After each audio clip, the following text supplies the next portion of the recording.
It's for all the dreamers out there. You're gonna be great.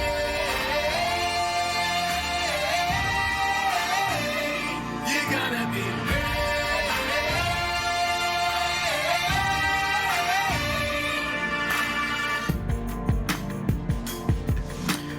Welcome to the Coaching for Change podcast. As the co-founders of Coaching for Change, Marquise and I have been working and inspired by college-aged young adults for the last 12 plus years. There's been a wealth of knowledge and experience within each of their stories as they prove over and over again that they have what it takes to succeed. And this podcast is our opportunity to share those stories with you, to relate, to learn, and to motivate. I'm Pete Berman, the co-founder and chief operating officer at Coaching for Change. And I'm Marquise Taylor, co-founder and CEO. For those of you guys who don't know, Coaching for Change is a nonprofit organization that recruits, trains, and places college students in schools to serve as academic tutors, behavior specialists, and family engagement coordinators. And joined today by our esteemed panel of young adults. Thank you all for being here. Can we just go down the line and have you guys introduce yourselves? Yeah, my name is Jose Colon. I'm from Taunton, Massachusetts. I'm currently in the Army National Guard. My name is Sharlanda Cologne. I'm from Boston, Massachusetts. I currently go to Labouré. I'm a nursing student. Cameron Wilkins. I'm from Taunton, Massachusetts.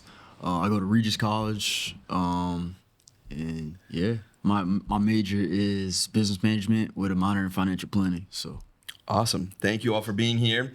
And a special shout out to our hosts for today, the Fall River Public Schools. We are in a wonderful classroom at the Henry Lord Community School, which is a K-8 school here in Fall River, Mass.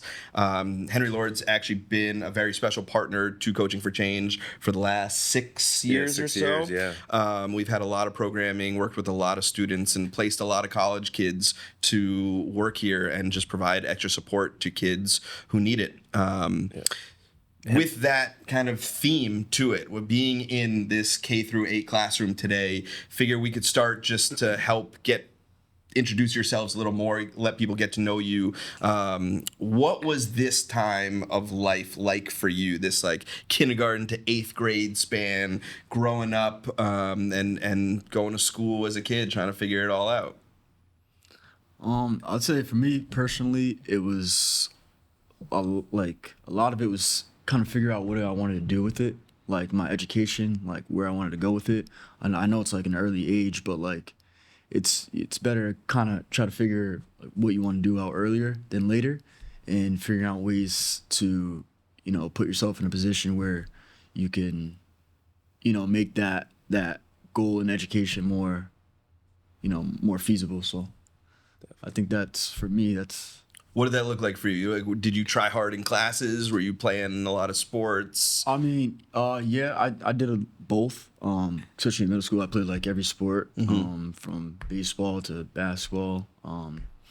And I mean, I wasn't the greatest student. Like I did okay, but I knew that I could try to figure out other ways than just in the classroom to figure out what I wanted to do, like in like high school or even like going into college. So I felt like trying to get myself involved in different things to see what I like the most. Yep. So that's how I kind of figured it out. But. Nice. So I started my K-12 career in Georgia, and then I moved up here, which I found kind of hard for me. I kind of isolated myself. So, like, I felt like I didn't fit in. I still feel like I don't fit in anywhere or with anyone. So, like, right now, like, especially, like, being in college, I'm still struggling, but I'm still finding my way. And also, like, just like growing up, I had a lot of pressure just to be like the best in class, to do the best, always come out on top. So I found that like in college, when I started my college career, like that's where I found my failures. So it was hard, but I'm still pushing, still going against adversity. So yeah. So two major questions come up when you say this. One is pressure. Where's that come from? Is that self-imposed pressure? Is it something from home or peers? From family mostly. Okay. And then like I kind of turned that into putting pressure on myself because I felt like I had to be perfect. Yep. And I just had to teach myself like nothing's perfect. You can't be perfect, but like I still find myself finding times where like, okay, like you need to do this like this. You need to like, just everything has to be perfect, but it's hard to like kind of change that when you're used to that. So yeah. And then mentioning that you grew up or went to school in Atlanta and then moved up here for part of that too. Yeah. Culture change, shift, like what was the biggest difference in terms of that transition? My peers. Yeah? Yeah. Cause I felt like when you go to school in such a cultured place, like you belong, like everybody's like like you get along with everybody. Cause like I would like, so race kind of comes into it. Like everybody's your skin color, basically. Like you talk the same as everybody else. You do the same things as everybody else. Like we're one unit, basically. And then coming up here, it's like, okay, like it's more like predominantly white. Like there's some mixed cultures, but it's not as much. So it's like, okay, like now I got to try to like act like this or do this. And it's hard. Yeah. It's really hard. So. Yeah, I could 100% relate to the fitting in piece because I'm from LA. Yeah. And so there's black communities, and like that was my entire space, right? Like just my schools were black, my community's black, and everyone had the same experience, right? Yeah. We had the same vernacular. We were just like we just ragged on each other, and we just knew it, right? And but it was a family and a tight feel. But coming up here, it's very different, right? Yeah. Because it's funny because at least from my experience, every community is so different. Different, yeah. And it's not just an area, right? Like Fall River is different than New Bedford, which is different than Boston, which is different than Taunton, which is right. And so trying to figure out how to fit in and be connected. No, I can 100% relate to that. Yeah. That's awesome. Jose, what about you? School for me, it was ups and downs. So I went to 3 elementary schools. It was good. School wasn't really too bad that year. Middle school was a good time. That's like the years I started like doing good in school, like fitting in, making like good friends, getting into sports. Then going to high school. High school wasn't too bad. Grades started dropping. Then going to senior year was a little tough because like you're trying to figure out what to do. But at that point, everyone's going to college. I'm like, damn, what am I gonna do? Then my dad helped me get. He's like, hey, the Army Guard, like it's only like 1 weekend in a month. And I was like, damn, maybe I should try that because I knew nothing about the military. And that was the route I took. But I think that was the best way for me because basketball was everything I wanted to do. But at that point, I messed up. So I was like, let me try to fix my life doing that way. So that was the steps I took. Yep.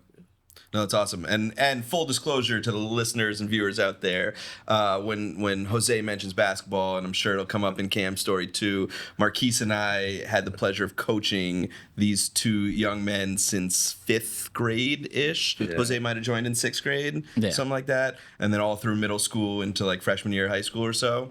And so a lot of that coming of age and the journey outside of academics, we were a part of, although making sure all your homework was done and getting good grades was a part of being on the team. Any F's or D's showing up when it was time to collect report cards and there was no practice for you. I remember sitting in the benches during a practice that Marquise would have to run because a kid on the team came back with an F in science. And so all of a sudden that next science project was me and him tag teaming, the Newton's 3 laws. But yeah, so it's good to see you. And Sharlanda, thank you for joining in a group where there's already familiarity. Very brave of you to be a part of this group, although I do know Sharlanda a little bit outside. She's my personal trainer who pushes me to get in shape. So shout out to you for helping. Shout out to Body Delete Fitness. Go follow me on Instagram. Nice. Follow now. That's what's up. But yeah, so Jose, you just made me think of something that like I related to a lot as well. For me, it was at the next stage, like you mentioned not knowing what you wanted to do after high school.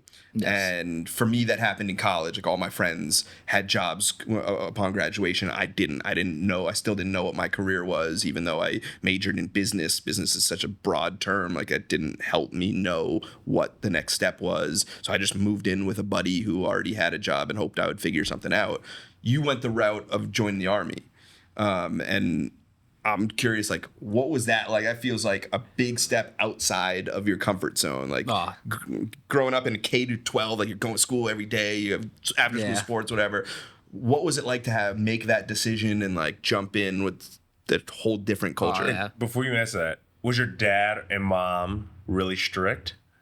Like nervous or like? No, strict. Like We're growing up in the house. Yeah. My mom was like she babied me. Okay. My dad was the tough one on me, so I was like, he's like, dude, you gotta get your things going. Like school's not gonna be going to school because of your grades. And I was like, and he helped me with that. But strict wise, wasn't too bad. Yeah. I had my ups and downs like everyone else, but.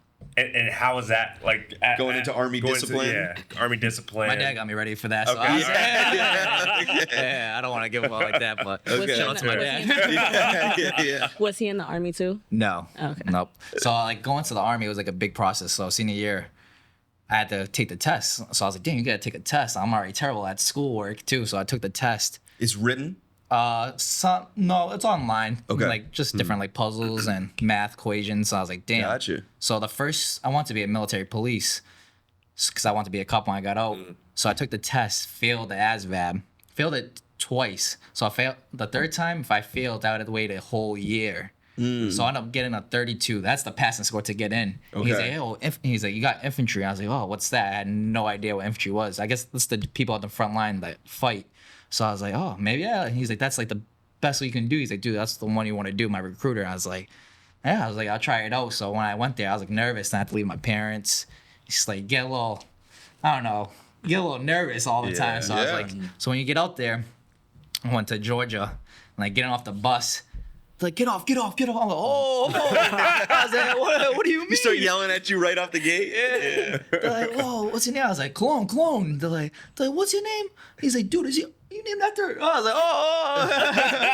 like, So wait, so like, is it like? Because I always see videos of like training, like I don't know, basic training. Is it like actually like that? Like yeah, They're throwing your bag out, they're dropping doing you all that plenty. stuff. But it's good though. After a while, you meet like the best friends. Like to this day, I still keep in touch with them. So I'm glad I went that route. Okay. And you didn't know anybody going with you? Like you just went solo? Just went solo. Sometimes I think that's also like a good thing, like stepping out your comfort zone. It's like I was like, damn, like I hear people, oh, like you're gonna like do this, like, are you scared? And I was like, I just gotta do it. Like, just step into it. Sometimes you just gotta risk it. But like even doing a ruck is like when you have the bags on, you have to go for like just walking miles and miles. I had no idea what that was. With bags on? Like how heavy? You can go up to like 80 pounds. it's crazy. Yeah. Walking for miles. It's crazy. Walking for miles. Is it during the summer? Yes, summer into winter too. So like in Georgia, it gets so hot. Then wintertime, freezing. And it's humid down there too, right? Yep. Yeah. So what about the other thing? Because you mentioned seeing the videos of it. I see all those like step lines kind of thing where they're like left. Is that real? Are you doing that? Yeah, I'm uncoordinated too. I was like, but yeah. Why do you think we always push you to work on your left, bro? You never wanted to do it though. You never. wanted to do it. Yeah. But yeah, cool. so I did a 3-year contract in that. So last year I had a deployment coming up, and this was also like a big thing. Like my parents didn't know about this decision because I was supposed to get out, and there was a deployment coming on. They're like, hey, are you gonna go? I had to like make a decision, and I was like, I'll do it. Like it's gonna better my life, get all the benefits. So I think that was like one of the biggest decisions I made that actually benefited me a lot. Mm-hmm. So You get paid? Oh, you get paid good. Oh, really? Yeah, really good. Okay. You get like housing allowance from like Boston if you live in Boston. So I got that. Yeah. And you getting paid out there like, cause I was in Jordan, so you get like what's it called, hazard pay for there. Yeah. Like Okay. danger pay. So it was good money. How long were you in Jordan? 9 months. 9 months. Nope. And so were you living on a ship? Were you living in So now we had like barracks? little house out there in Jordan, and then we did like some missions in Syria, go back and forth. Yeah. But yeah, it was good times down there. Yeah. do you get some freedom at all within that? So obviously there's a lot of regimented stuff for you to do, but did you have time to like travel or see some sites? One part of the 6 months of it, we were like Jordan doing missions in Syria. The first 3 months we were like this nice area. You can visit Petra. We got to do the Dead Sea. So like people Floated a little bit. Yeah, some do people the mud, cover some mud. People like, oh, my friends think I'm in danger. I'm over here. My parents like, oh, we miss you. I was like, yeah, it's crazy out here. Over here taking pictures. Floating in the Dead Sea.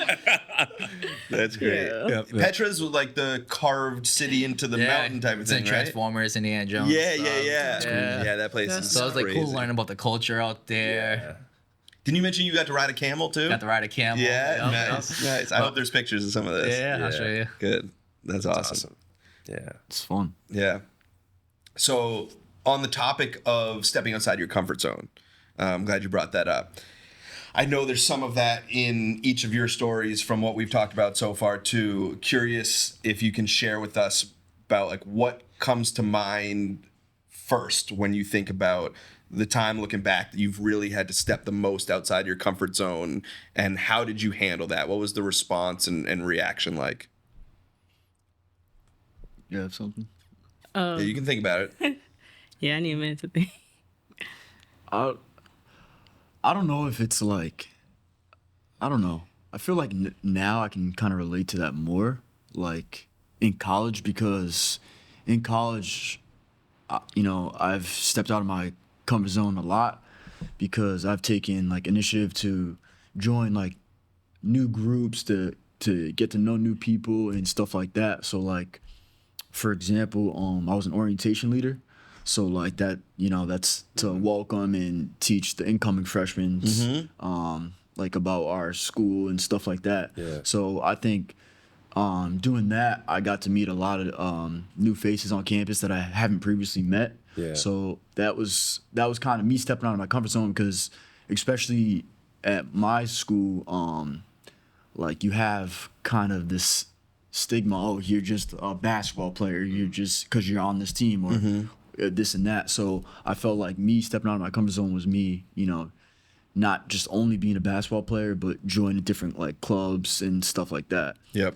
And also I'm part of like we call it SAC at our school, and we like oversee like basically all the sports teams and how we can fund them in different ways and different events to like market our games and stuff. So I feel like that was also another group that I joined, and it was it was me stepping out of my comfort zone. So that's what helped you get there, right? So like SACs, I'm assuming that student athletic club. yeah, it's like Where it's marketing, it's you getting together with peers to figure out how to promote sports at your college. But then orientation leader, completely different. Yeah. Right. So like, how'd you come to those decisions, or how'd you think about those two spaces? I just honestly, I just took that step.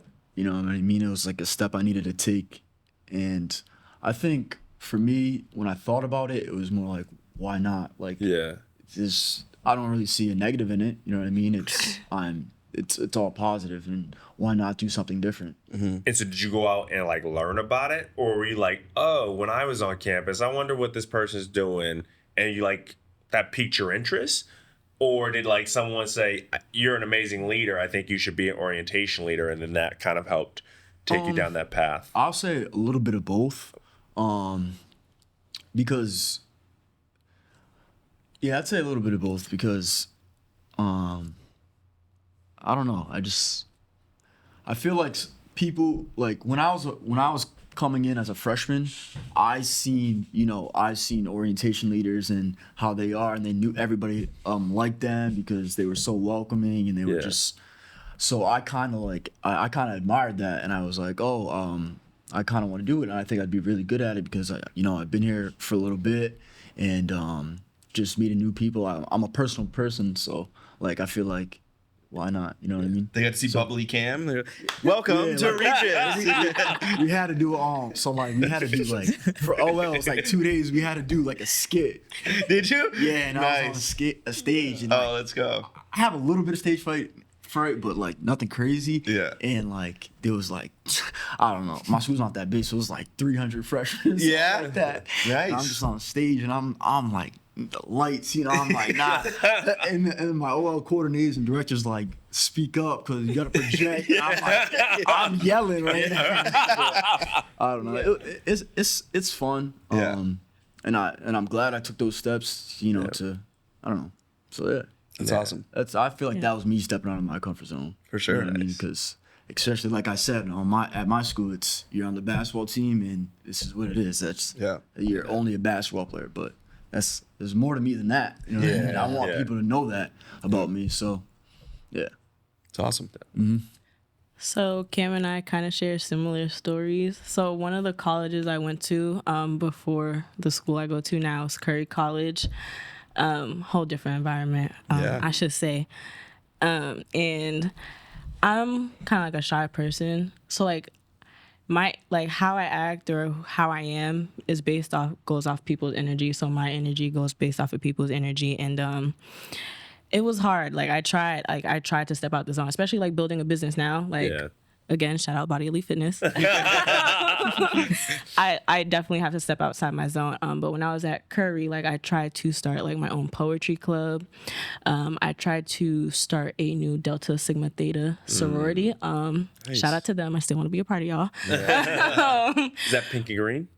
No, red and white. Red and white. Red and white, yeah. My bad. But like it was hard because it's like you have to like go around campus, talk to everybody, and then like you have to talk to like all the higher ups and pitch your ideas and try to get approved. And like in a million years, I would like back then I would never have done that. But like I was trying because like I wanted like not necessarily fit in, but I wanted to kind of feel like I belong a little bit, like in that environment, and not more so belong with the people.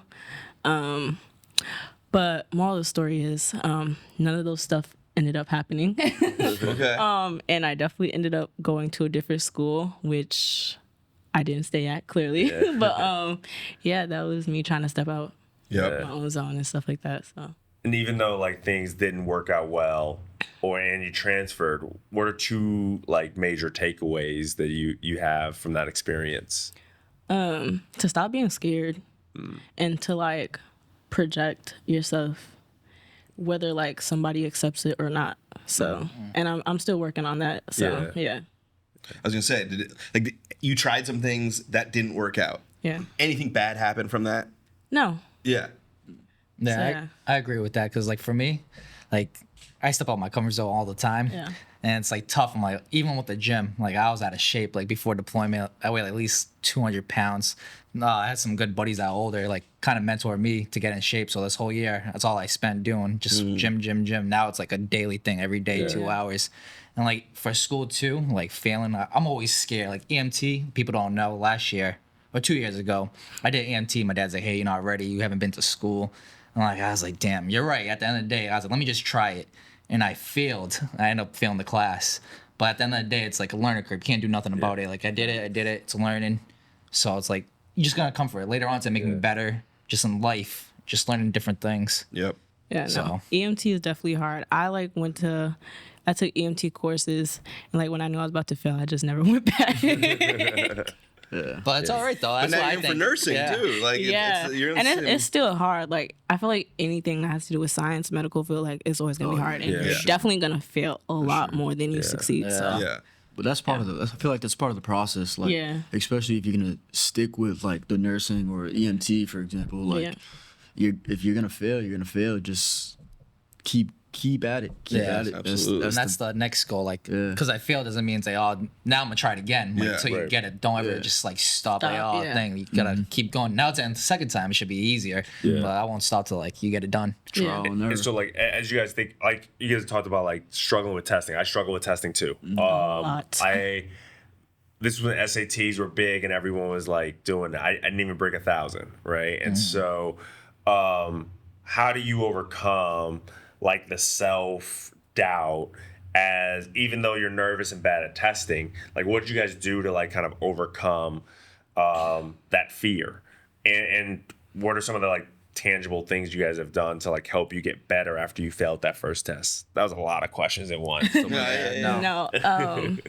So I'm known for self-doubt. Like, I'll have like random people just tell me, or like I've had professors tell me, like without them like even like really knowing me or talking to me, for be like, you doubt yourself a lot. And that's true. I do doubt myself a lot, and that's in anything and everything that I do. So like if I'm being quite honest, I still haven't overcome that. yeah. But it's like every day it's a process. But like I just have to I just work harder. Yeah. In school I study harder. So yeah. Yeah, I feel like as far as like testing goes, I feel like you fail the first time. You could study a different way and have a mind like have a positive mindset. Like Yeah. because at the end of the day, like if you're telling yourself you can't do something or it's not working, it's not gonna work. yeah. Because like you're your biggest enemy. You know what I mean? Like Yeah. you're fighting your own thoughts, and that doesn't go well. So if you just think positive and find different ways to study or whatever it is, Yeah. then that could help. Even if you fail again, you'll probably end up doing better because you're thinking in a positive way or studying in a different way. So, but it's to go back. It's a learning experience. It's Yeah. a learning experience. So Yeah. I definitely compare myself to a lot of like people that do good, and I'm like, oh, they do this, like they're so good, but those people fail. I'm like, dude, you gotta stop doing that. Like, I'm like, I see this guy at the gym, like one of my buddies. I'm like, dude, he's a beast at running. And at the end of the day, why is he good at running? It's just hard work. You see him, it's like, why Yeah. can't I do that? I can definitely do it. So Yeah. that's the one thing I'm trying to do now. It's like, I'm gonna do it, but I just have to work hard at it. Like school Yeah. comes easy for some people. I'm like, oh, that dude's so smart. Why though? Yeah. He works hard, and that's where I have to get into that mindset, always working. And you always have to outwork people to get anything you want. Yeah. And how do you guys approach working at something that you are uncomfortable with or that you're not good at? Like, how do you get into that mindset? I just gotta sit down and just stay in one place and just keep on doing. Like I do, like my dad taught me, like get your phone, set a timer, Yeah. keep on. Like for me, like to read a test or like a paragraph or anything, I have to read it like 4 times to even get into my brain to process it. Yeah. But you just gotta keep doing it, and that's been helping me. Yeah. This might sound crazy, but like I tap into places I don't want to tap into, like a dark side. Okay. And then I think like, okay, I don't ever want to be there. yeah. So this is what you need to do. Get it done. Got it, So got yeah. it. Steve.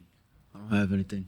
You got that dog. I like that. I feel like that at the gym. You gotta get in that zone. You just go. You're just in. Yeah. Yeah, I mean, I feel like a lot of it is also habit. So Yeah. the more you do something, the better you'll be at it, and Yeah. the more you'll like understand it. And Agreed.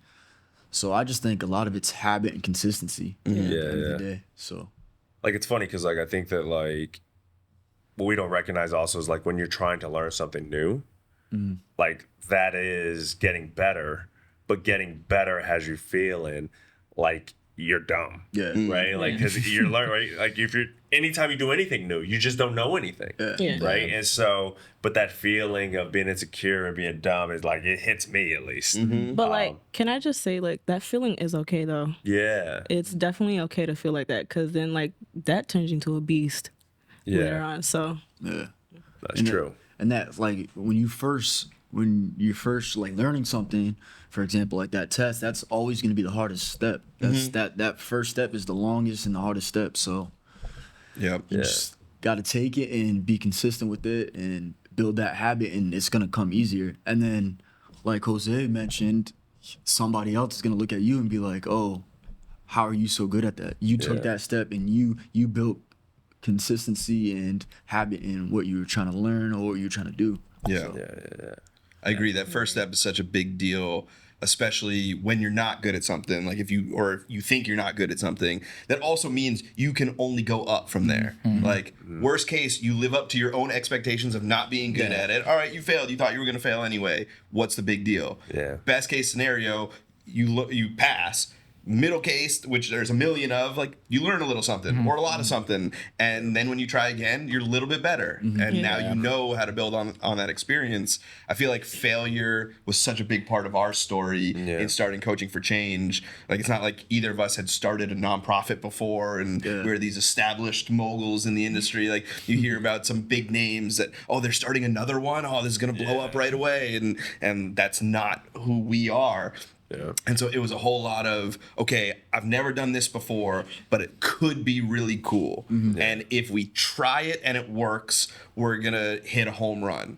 If it doesn't work, worst case scenario, we helped some people and it just wasn't a home run. And I used to get so scared of doing all that new stuff.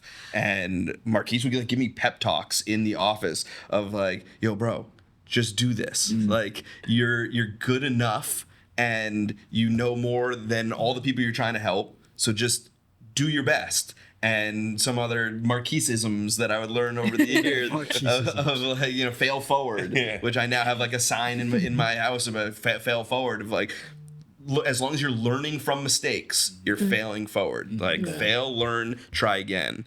And the amount of times that I would fall flat on my face in the beginning was countless. Like the kids at the Boys and Girls Club that would come up and be like, Pete made us end in a tie. We don't end in tie. Like this kid wanted to punch me. And I was like, the time is up. I don't know what to do. I'm just doing my best.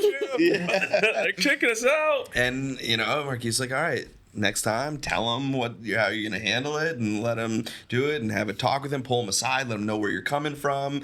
And we would try again. And then it would go a little bit better, but I'd still fail at something. And that our whole story is riddled with failing forward, of trying something new, not doing it as well as we thought it was going to go, but we learn from it. It's like, all right, now let's find somebody that might know more. Let's bring in, okay, Cam's really good at this stuff. Let's have him teach the kids how to do this thing. And I think that's a big thing too. Like you are who you surround yourself with too. So like after like school, like not going good, I met a lot of buddies from the military that are like good at school, and they telling me like, hey, you should do this and this, and like they've been helping me a lot, like kind of mentoring me like with school. I'm like, damn, it's really not even that bad.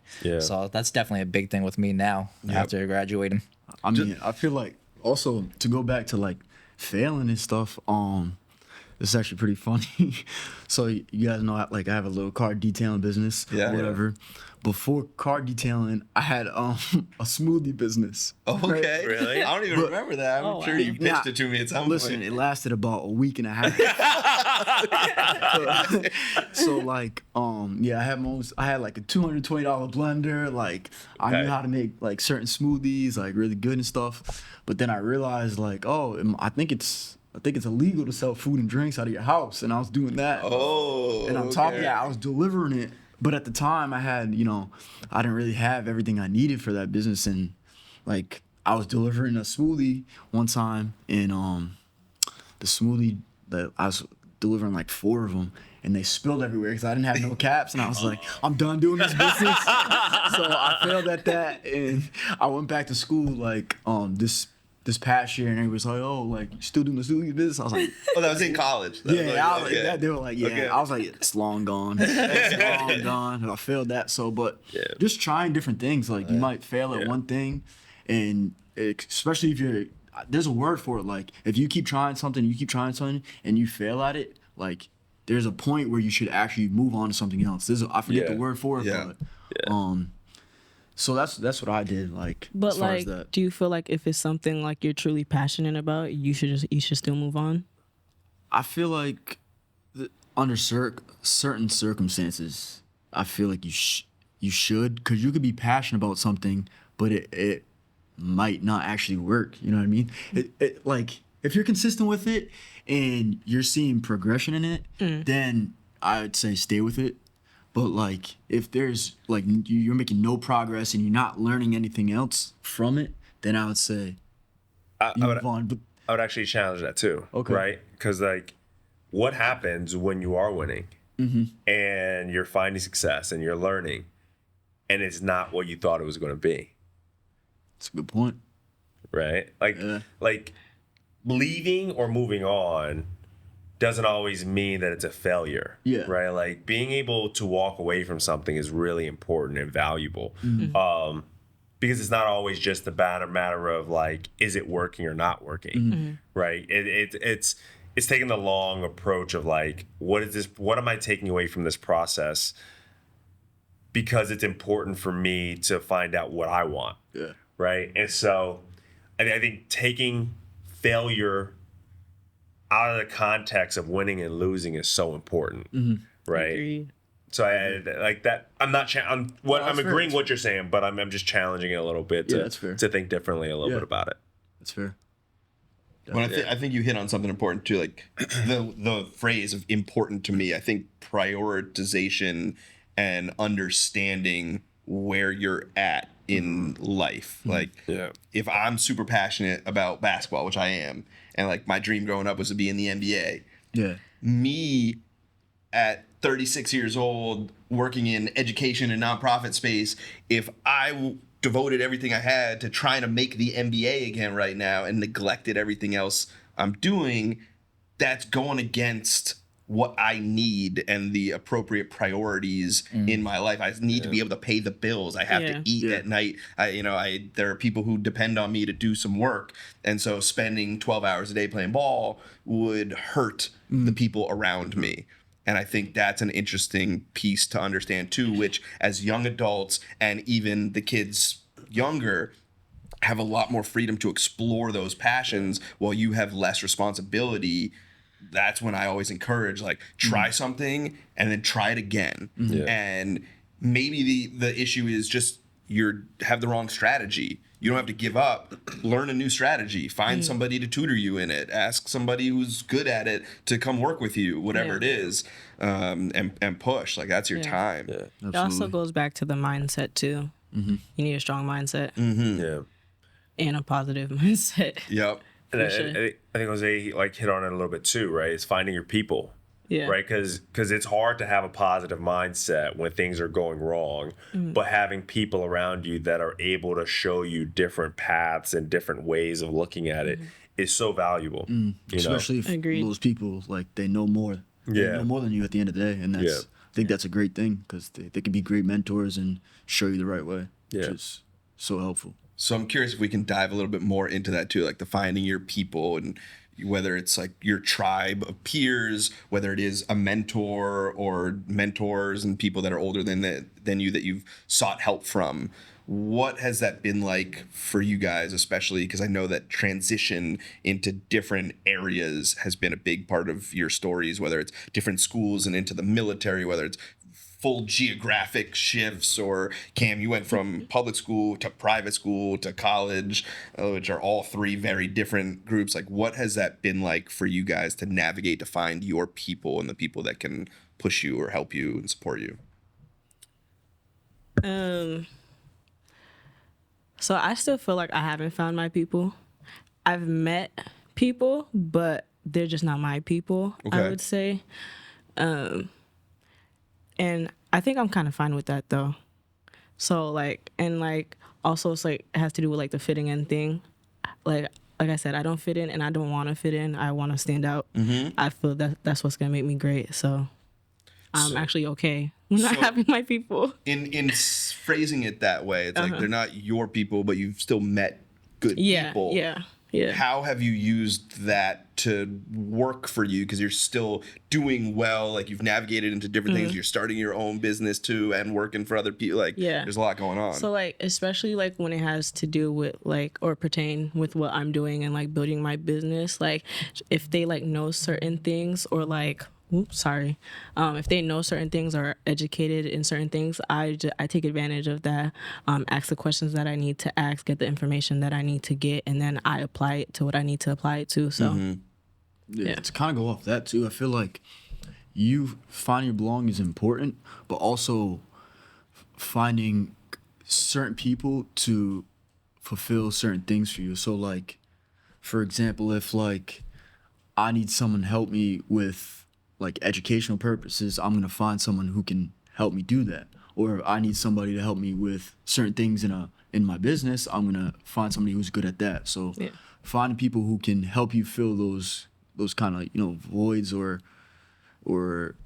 lack of understanding that you have is kind of important. So I feel like that kind of relates with you. Yeah. So What about you, Jose?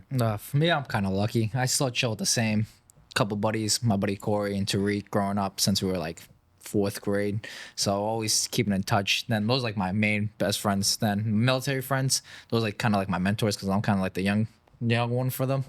So like I have a lot of police buddies. I never want to be a cop. So like now it's like hearing their stories and all this. I'm like, damn, that's actually pretty cool. That's what I've been trying to do now. I'm in the process for them. So they've been helping me, guide me towards that way.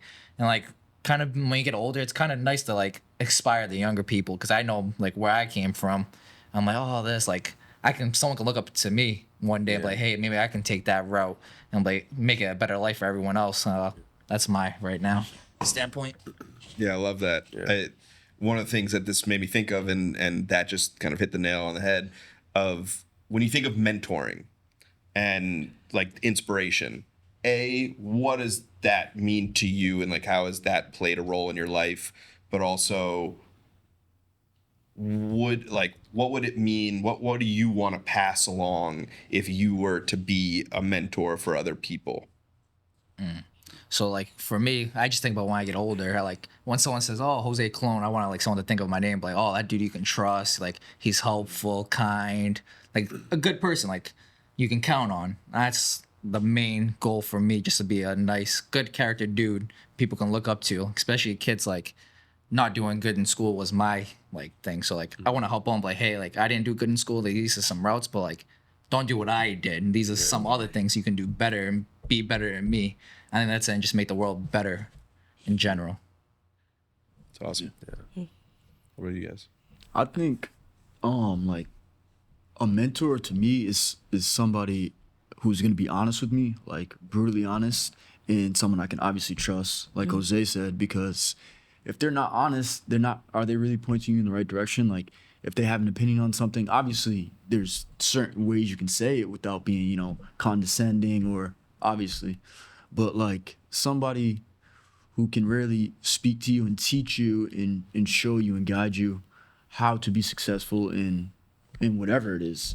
But they have to be honest and willing to really, speak on certain things that Are may wanna help uncomfortable. you. Yeah, uncomfortable. And because some of those conversations are uncomfortable, but that's the Definitely. important part of it. Yeah. Like, that's them wanting you to be better as a person, as whatever you want to do. But it could just be anything too, like just giving advice to people. Yeah. It's if you beat around the bush or you're not honest, that doesn't help them. Yeah. So Yeah. And go ahead. So I would agree with Cam, and like that's what I would want to pass on, like as a mentor. So And as a mentor, how would you build that relationship and trust with a younger generation or whomever you're mentoring?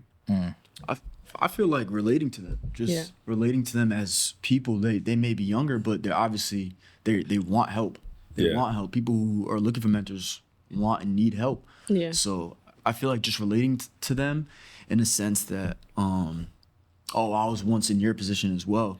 Yeah. I think that helps a lot. Yeah. So Yeah, I would agree. I'd say relating to them and like off the bat, starting off with the uncomfortable conversations. So Yeah, for me, like when I was younger, I have a younger brother. He's 13 now, but when I was younger, I wasn't always the nicest, and I kind of like regret that. Now getting older, I want him to like do great and like help him out. So I'm like helping all of school, like get him. He gets the same haircut. I can tell like he wants to do what I want to do. Yeah. But like just helping him out, it's just nice. Like especially like family, that's the first thing you should always be there for. Like sometimes I want to be there. I'm like now being older and more mature, I can help him out, like get him some school clothes, like bring him out to the movies, and like these are things that, like when I get down, I want him to be like, oh, I have a good brother, like family's nice and close. So little I things. really key in on that now. agreed. If it makes you feel any better, I had the same kind of evolution with my sister in that, like, she's older than me and we used to fight all the time growing up. Yeah. And as we became adults, all of a sudden we were close and depending on each other. And I used to come to her for advice because I was big enough to do it instead of like, oh no, you're just my older 100%. sister. I hate you. Then you look back, you're like now you're older and you're like, damn, like family's the number one thing. It's like you always gotta like help them out. I'm like, yeah, so definitely happy about that now. It's awesome. Yeah. No, Marquise, I'm curious to hear you jump in on the mentoring conversation, both as the CEO of a mentoring organization, but like in your backstory, I hear a lot of pieces about how mentors have helped you in different ways, and like what are those lessons that you've learned that have really stuck with you? I mean, I think a lot of it is what we've talked about today. But I think a lot of it's just like being vulnerable, being able to say you're not good at something, and then seeking help.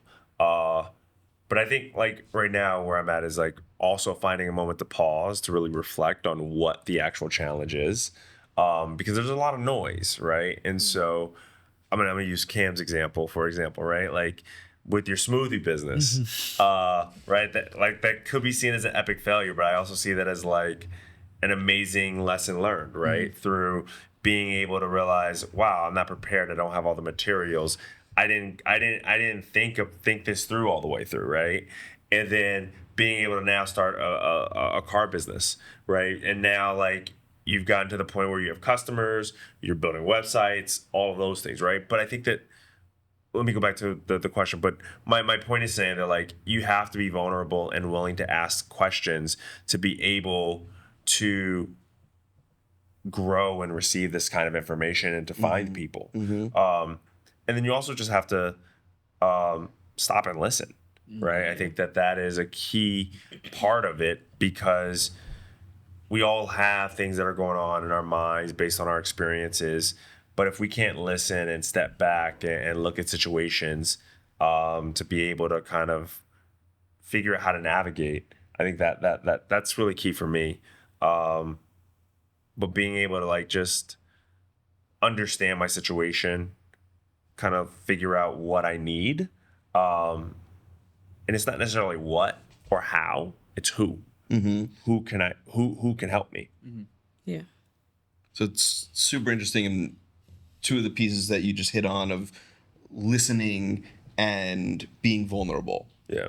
make me think a lot about one of the topics that seems to be buzzing everywhere, of mental health. Yeah. And especially coming out of all that pandemic lockdown stuff and still having it linger and mess with people's lives, and helping to bring an awareness that mental health is an issue that can be talked about and should be addressed. Yeah. I'm curious to hear, like, what do you guys do for yourselves for mental health? How has this awareness of knowing to work on it, or that it's something that you got to think about, played into your lives, especially kind of coming in the stage where you are? Can we actually ask one? Can you remember that question? Yeah, I got you. Can each of you guys tell us, what does mental health mean to you? Ooh. Mental health, I would say what it means to me is how you take care of your mental well-being. So like, I don't know how to word it, but like taking care of your mental well-being in a positive way, and kind of, really diving down and figuring out how to manage your emotions and things of that nature, things that are bothering you. But that's pretty much it. It's not too complex of an answer, but That's good. Yeah. Yeah, definitely. And to go a little bit off what Cam said, also like just letting yourself go through the motions, because I feel like a lot of us, like, we just try to be tough and act like nothing bothers us half the time, but it's like, it's okay to just have a mental breakdown here or there, whether it's 5 a day, but like, just, you gotta let yourself go through the motions, whether it's in private or in public, and like talking to somebody, like letting it out or writing it down. So yeah. That's good. That's a new one for me Yeah. that I just started learning about last year. Yeah. That I'm working on. That's like, sometimes you're just mad. Yeah. Like, that's okay. Accept it and get through it, and then the next thing will Yeah, come. and then like people be looking at you like crazy, like, oh, why is she mad? But like, you don't know what somebody's going through. You don't. Yeah, So it's just like, just let them be. Like, Human experience has emotions attached to it. Yeah. so I think talking to people too is that, I think that's really important. Like that's probably a tough conversation, but you like, got to. especially me personally, like I'm not one to open up. I kind of bottle my emotions up because I don't really speak on them, but it's not really healthy. Just like having someone to listen, like that's kind of that. I think that's a key. It's part of it. It's kind of essential. But like if you are that person to listen, that's great. Not everybody always wants advice. They just want somebody to, vent to and just sit back and listen to them. But they don't always need that feedback. Maybe it's just like, oh, I want to get something off my chest. Or you don't have to respond. But I know that you're there listening to me in my problems. So. Jose, what about you? Mental health, I feel like could be a lot of things. Happy, can be going, it's like your well-being, doing good. It could be bad, like just in general. So like for me, mental health, like it switches all the time. Like me and my buddy Corey always have talks about, yo, how you doing? Like he's like, man, like stuff is going good and stuff is going bad. Like for me, everything's always changing with my one day I just like out of nowhere I just be sad, and I'm like, it's good to always talk about it. I think that's now being older, it's the best thing with my buddies because we're more mature, I would say, in the standpoint, so we can get off my chest. But yeah, that's my standpoint for it. I don't have too much on that. Yeah, I think like it's interesting because I feel like mental health has never really been talked about to the depth that it is currently. And the way I think about it, mental health is all about managing your energy, right? And it's you're gonna have highs, you're gonna have lows, but it's how are you managing this energy to make sure that your best self is coming out. And it's hard, right? Like there's right, whether it's time management, whether it's trying to accomplish a goal, whether it's family drama, whether it's like your car's breaking down and you can't, right? Like just how do you manage your energy so that your best self can still come out? So Which leads in, help me even simplify the question I was going for, especially based on what you guys just said, which is what are some like actual tangible strategies that you use to help manage or improve your own mental health? So I journal. Awesome.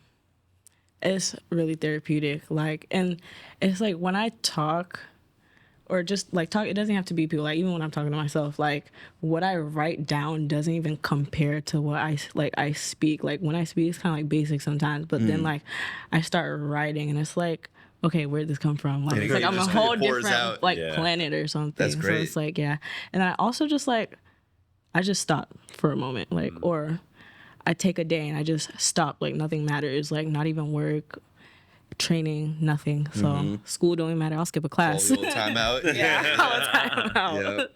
So yeah, I just stop. It's awesome. yeah.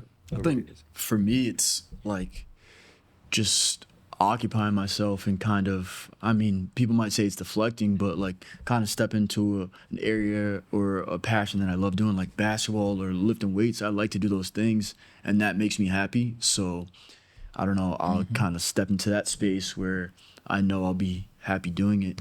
So, and just self-reflecting. Like I always tell people, like, especially, well, me at least, I never like will make a decision based on my current feelings. So I'm not gonna make a decision based off I don't know. I'm not gonna make a decision when I'm mad or I'm upset about something. It's just because you gotta think about that and not just be impulsive on that. But I'll say for me, it's just stepping into a place that I'm happy. I'm genuinely happy, like lifting weights, playing basketball, even like I don't know, like I like to read. So just doing that, something that eases the mind.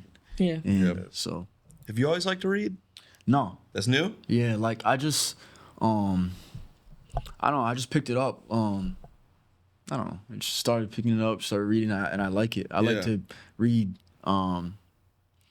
like what's the word? Like books that are like improvement books, self-improvement books. Yeah. Okay. So right now I'm reading Atomic Habits and how to like I love that book. it's such a good book. Very but good book. I haven't always liked to read, honestly. And someone's just like, oh, should pick up a book, and I was just like, I'll try it. Yeah, good willingness to be able to try. 'Cause Yeah. I grew up not liking to read too, Yeah. and I just started reading recently. Now I got a list of 20 in my to-do list. That I'm reading 2 books at the same time right now. And that's such a weird statement to say. 'Cause I don't 30 years I didn't read. Yeah. But Jose, what? I think more just step into the space that you're genuinely happy in. Yeah. So I like that. Jose, what about you? I kind of agree with Cam too a little. Like for me, it's like while I'm like frustrated, I have to think the gym works for me now. Just to think, it makes me happy too. So like, get in my own mind, put my headphones on, just relax. Or if that doesn't work, just call my dad. My dad's helps out a lot. He's like, sometimes he's like, dude, just relax. Yeah. Just take a breath. Call me later. Talk about it. Yeah, like in that moment, then you talk to him. You start thinking like, oh yeah, it's really just relax, man. Sometimes it just helps. I like that. What about you? You got anything that? I'm starting to meditate a lot. You know, Okay. just trying to like pause and through meditation, what I'm trying to figure out is how do I look at the problem as its own, like its own entity, its own thing, without connecting myself to the problem. I like that. And so just like pausing for a second and removing myself trying to remove myself emotionally from the issue. Yeah. Yeah. That's big. Is that like an everyday thing you do like in the morning or just when you're not doing good, or you try to do that every day? I try and do it every day. So like I try and do it for 10 minutes before I get my day started. Do you see like the progress in it? Like, Yeah. does that help you? Yeah, because like, so essentially the way I do it is I'll wake up, drink some water, meditate, journal. So then I can like think about what the issue or challenge is. Then I have a clear thought process around like how I want to attack it. So yeah. I like that. Is this guided meditation or just like silence and sitting? So I started with an app called Calm. Yeah. And so that I did that for 10 minutes. So like maybe like 4 days a week I'll do the Calm. Okay. And then the other 3 days it's just silent. Okay. Yeah. Is this podcast sponsored by Calm or? Yeah, in case you're out there listening. I like that though. Yeah. Yeah. I'm trying to learn how to meditate more Yeah. frequently. It's something I do sporadically. Yeah. But it always makes a difference when I do it. It's just about discipline of like, why not do it more Yeah. regularly? Yeah. Yeah. It's funny how everyone has their different, like some are similar, but everyone has a different thing that helps and works. And I think that's like Yeah. the big thing with mental health. Some Right. people like to talk, some people like to, you say, meditate, Yeah. read, and it helps. So it's pretty nice. Yeah, it's interesting that like the big theme that stands out to me when, especially when you guys were sharing these different pieces, is the concept of being super present. Yeah. Like if you're journaling, you have to be in the moment there. If you're playing basketball or lifting weights, if you're, meditating, like that all those concepts are about being super present. I feel like whenever I get in trouble with mental health, it's because I'm living in the past or uber focused on the future. Yeah. And then you start to spiral. And so I try to pick in from all these different activities, even in my own life. And it's all about what am I going to do that's going to just ground me here right now. Yeah. It's hard, but it works like crazy. Like when I leave the gym, as much as I might complain during the workout, like And he complains a lot. but like when I leave, like I feel like $1,000,000. It's just like Yeah. there's clearly nothing I could have thought about while I'm lifting weight that to me I thought is way too much, or like I'm doing some exercise that I swear I saw Patrick Mahomes do on that video the other day. And it's like, why are you having me do this? but like when I left, there was like I was just there, like I'm here right now, and it has to be super present. I think what's also important, like mental health, is people who have everybody has their own problems and stuff, Yeah. but I think the biggest thing is to like genuinely love yourself, and I think people don't really focus on that because they're so caught up in everything negative that's happening. Like you can turn those negatives into positives. It's just how you manage those and how the steps you take in order to, love yourself and be happy with yourself. And it's also like deciding if you want that change, I feel like too. So yeah. No, it's good. That kind of relates back to, we've been ending or wanting to end the podcast with giving advice to kids out there, people that even might be in similar situations that are just looking to hear what advice would you give somebody that is younger than you trying to look to find that path to success that you guys have experienced? If it helps, even just like talk to the younger you, what would you have needed to hear? I would say to always be you. Don't change for anything or nobody. It's okay to not be okay. But just also figure out how to navigate through not being okay. Because I feel like a lot of people, like, they struggle and they don't talk about it, and then something bad happens in the end, and I don't want to see that for anybody, or especially like the younger youth, because y'all are essentially the future and we love y'all. So just be yourself and do your thing. You feel me? Yeah. I would say, honestly, just don't give up. Like, you might be at a point where you're really struggling and you don't think that everything will turn out the way you want it to, but just don't give up. Be consistent in everything you do, and be, open to different strategies and different pathways, because we all have different paths. Some of us might have the same goal, but we're not all going to be taking that same path to get that goal. So just never give up, be consistent, and everything will take care of itself, and just work hard at it. Because, you will reach that goal if you work hard. Yeah. It's just that simple. Just work ethic and consistency. So. Awesome. What about you? Yeah, for me, I would say, like, it's okay to be scared. It's like, it's gonna happen. You always be nervous. Always be, I would say a big one, always be courteous, kind to everyone, respect everyone. That's gonna go a long way. Always be willing to learn. Like, you're always gonna be like learning something, and that should be able to help you out in the future, I would say, for the younger people. Also say, too, like, don't be so close-minded. Like, Yeah. be open to other perspectives and how to get things done, because you don't have all the answers. Yeah. And someone who knows more than you could be that, that mentor like we were talking about for you. So just being open to other people's perspectives it's so important. There's definitely different routes too, especially like being in school younger. I always thought like college is one big thing, or military, or you hear people like, I want to be a doctor. Like, I was talking to my uncle about it too. He's like, when I think of like doctors, like the hospitals, I think of doctors and nurses. There's other things in those hospitals that you can do. There's other trades. You can go to school. You can take online courses doing something else. Yeah. And so there's always things out there. So always keep your mind open. Technology is a big thing. Always look up other things and ask. Yeah. Always ask. Questions, Always want to yeah. learn, like I say. Yeah. Definitely. Agreed. What about you? You got any advice? What was the question again? What advice would you give like the younger you or the kids out there listening? Yeah, I mean, I think you guys' advice is amazing. I think I also just think that it's being able to find a way to look at a situation and find hope, right? I think a lot of times within Coaching for Change, when I talk to our team, I call it the what if spiral, right? What if this happens? Well, what if this happens? Well, what if?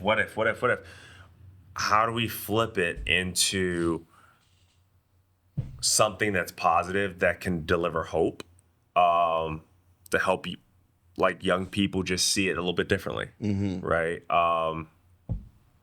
Because a lot of young people are going through situations that they feel are really heavy and really big. And they're big because it's their life. But in the grand scheme of things, it doesn't matter what the 6th grade girl over there said about you last week, or who's dating who, right? Like, time's going to allow it all to, like, pass by. So just have hope, and don't make everything as big as